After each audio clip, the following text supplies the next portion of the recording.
ಗ್ರಾಮೀಣ ಭಾಗದ ವಿದ್ಯಾರ್ಥಿಗಳಿಗೆ ಗುಣಮಟ್ಟದ ಶಿಕ್ಷಣ ಒದಗಿಸುವಲ್ಲಿ ರಾಜ್ಯದ ಸರ್ಕಾರಿ ಶಾಲೆಗಳು ಪ್ರಮುಖ ಪಾತ್ರ ವಹಿಸುತ್ತವೆ. ಗ್ರಾಮಸ್ಥರ ಸಹಯೋಗವಿದ್ದರೆ ಸರ್ಕಾರಿ ಶಾಲೆಯನ್ನು ಮಾದರಿ ಶಾಲೆಯನ್ನಾಗಿಸಿ ವಿದ್ಯಾರ್ಥಿಗಳ ಜೀವನ ರೂಪಿಸುವಲ್ಲಿ ಯಶಸ್ವಿಯಾಗಬಹುದು ಎಂಬುದಕ್ಕೆ ಬಾಗಲಕೋಟೆ ಗುಡ್ಡಗಾಡು ಪ್ರದೇಶದಲ್ಲಿರುವ ಬೇಡರ ಬೂದಿಹಾಳ ಗ್ರಾಮದ ಸರ್ಕಾರಿ ಹಿರಿಯ ಪ್ರಾಥಮಿಕ ಶಾಲೆ ಉದಾಹರಣೆಯಾಗಿದೆ.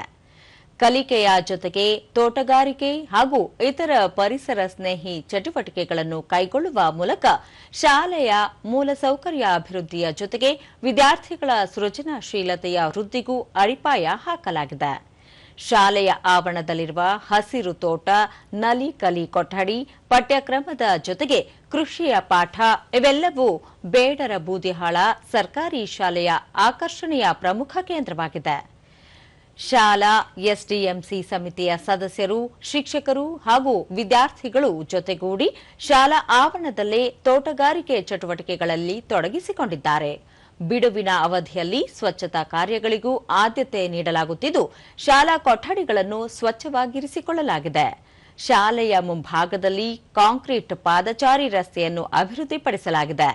ಶಾಲಾ ಭಿತ್ತಿಗಳ ಮೇಲಿನ ವಚನಗಳು ಹಾಗೂ ಮೌಲ್ಯ ಶಿಕ್ಷಣ ಸಂದೇಶಗಳು ವಿದ್ಯಾರ್ಥಿಗಳಲ್ಲಿ ಚಿಕ್ಕ ವಯಸ್ಸಿನಲ್ಲಿಯೇ ಆದರ್ಶಗಳನ್ನು ಮೈಗೂಡಿಸಿಕೊಳ್ಳಲು ಪ್ರೇರಣಾದಾಯಕವಾಗಿದೆ. ದೂರದರ್ಶನದೊಂದಿಗೆ ಎಸ್ಡಿಎಂಸಿ ಅಧ್ಯಕ್ಷ ಭೀಮಪ್ಪ ಮುಕ್ಕಣ್ಣನವರ್, ಶಿಕ್ಷಕರು ತಮ್ಮ ಹಣದಲ್ಲೇ ಶಾಲೆಯ ಅಭಿವೃದ್ಧಿ ಕಾರ್ಯಗಳನ್ನು ಕೈಗೊಳ್ಳುತ್ತಿರುವುದರಿಂದ ಇಡೀ ಶಾಲೆಯ ವಾತಾವರಣವೇ ಬದಲಾಗಿದೆ ಎಂದು ಹೇಳಿದರು. ಅವರು 50,000ದಿಂದ ಸ್ವಂತ ಖರ್ಚಿನಿಂದ ಈ ಎಲ್ಲ 4 ಜನನ ಸ್ವಂತ ಖರ್ಚಿನಿಂದನೇ ಈ ನಮ್ಮ ಶಾಲೆಗೆ ಸಹಾಯದಾನ ಮಾಡಿ ಒಂದು ಪರಿಸರ ಹಸಿರು ಪರಿಸರ ಒಳಗಡೆ ಮುಂದೆ ವರಿಲಿ ಅಂತೇಳಿ ಇನ್ನೂ ಸ್ವಲ್ಪ ಹೆಚ್ಚಿನ ಸಾಧ್ಯತೆ ಇದೆ.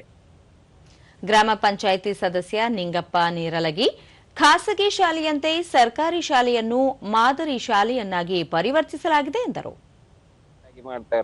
ಒಂದು ಇನ್ನು ಸಮವಸ್ತ್ರದಿಂದ ಹಿಡಿದು ಶಾಲೆಯ ದಿನಂಪ್ರತಿ ಹೋಮ್ವರ್ಕ್ ಅನ್ನು ಚೆಕ್ ಮಾಡೋದ್ರಿಂದ ಎಲ್ಲ ಈ ಪ್ರೈವೇಟ್ ನಲ್ಲಿ ಇರ್ತಕ್ಕಂಥ ಎಲ್ಲವನ್ನೂ ಅಳವಡಿಸಿಕೊಂಡು ಅದೇ ರೀತಿ ಶಿಕ್ಷಕರು ಆ ರೀತಿನೇ ಕಲಿಕಾ ಇದರಲ್ಲಿ ಕಲಿಸ್ತಾರೆ. ಮತ್ತೆ ಎಸ್ಡಿಎಂಸಿ ಅವರು ಅದಕ್ಕೆ ಪೂರ್ಣ ಸಹಕಾರ ಕೊಟ್ಟಿದ್ದಾರೆ. ಶಾಲೆ ಮುಖ್ಯೋಪಾಧ್ಯಾಯ ಯಲ್ಲಪ್ಪ ಅಮರಿ, ಸರ್ವರ ಸಹಕಾರದಿಂದ ಶಾಲೆಯನ್ನು ಈ ಮಟ್ಟಕ್ಕೆ ತರಲಾಗಿದೆ, ಮತ್ತಷ್ಟು ಅಭಿವೃದ್ಧಿಗೆ ಕಾರ್ಯೋನ್ಮುಖರಾಗಿದ್ದೇವೆ ಎಂದು ಹೇಳಿದರು. ನಿದರ್ಶನಗಳದಾವ್, ಟೊಮೆಟೊ ಬೆಳೆದಂತ ನಿದರ್ಶನ ಅದಾವ್, ಮೆಣಸಿನಕಾಯಿ ಬೆಳೆದಂತ ನಿದರ್ಶನ ಅದಾವ್. ಇಲ್ಲಿ ಸಾಕಷ್ಟು ತರಕಾರಿಗಳನ್ನ ನಾವು ಇಲ್ಲಿ ಬೆಳೆದು ಮಕ್ಕಳು ಅದನ್ನ ಊಟ ಮಾಡಿ ಖುಷಿ ಪಡ್ಲಿ. ಆನಂತರ ನುಗ್ಗಿ ಗಿಡ ಸಾಕಷ್ಟು ಅದಾವ್, ಸಾಕಷ್ಟು ನುಗ್ಗಿಕಾಯಿ ಹಾಕವು. ಮಕ್ಕಳು ಸ್ವಯಂ ಮಾಡಿ, ಸ್ವಯಂ ಬಳಕೆ ಮಾಡಿ, ಸ್ವಯಂ ಊಟ ಮಾಡೋದ್ರಿಂದ ಅದರಲ್ಲಿ ಇರ್ತಕ್ಕಂಥ ಖುಷಿ ಕೊಂಡು ತಂದಿದ್ರ ಇರಂಗಿಲ್ಲ ಅಂತ ಹೇಳತ್ತವೆ. ವಿದ್ಯಾರ್ಥಿನಿ ಸ್ಪಂದನ ಹೊಸಕೇರಿ, ನಮ್ಮ ಶಾಲೆ ಮಾದರಿಯಾಗಿದ್ದು ಎಲ್ಲ ಮೂಲಸೌಕರ್ಯಗಳನ್ನು ಒಳಗೊಂಡಿದೆ ಎಂದು ತಿಳಿಸಿದರು. ನಮಗ ಇಲ್ಲೇ ಶಾಲೆಯಾಗ ಬೆಳೆಸಿದಂತಹ ಬಾಳೆಹಣ್ಣು ಕೊಟ್ಟಿದ್ದಾರೆ. ನಮಗ ಬಹಳ ಖುಷಿ ಆಗೈತಿ. ಎಲ್ಲಾರು ಊರ್ನವ್ರು ಬಂದು ಎಲ್ಲಾ ಫಂಕ್ಷನ್ ನಡೆಸ್ತಾರೆ. ಈಗ 2026 ಬಂದೈತ್ರಿ, ಗಣರಾಜ್ಯೋತ್ಸವ ಮಾಡ್ತೀವ್ರಿ, ಎಲ್ಲಾ ಚೆನ್ನಾಗಿ ಮಾಡ್ತೀವ್ರಿ. ಊರಿರೋರು ಎಲ್ಲಾರು ಬಂದು ಭಾಷಣ ಎಲ್ಲಾ ನಿಂತು ಕೇಳಿ ಹೋಗ್ತಾರೆ.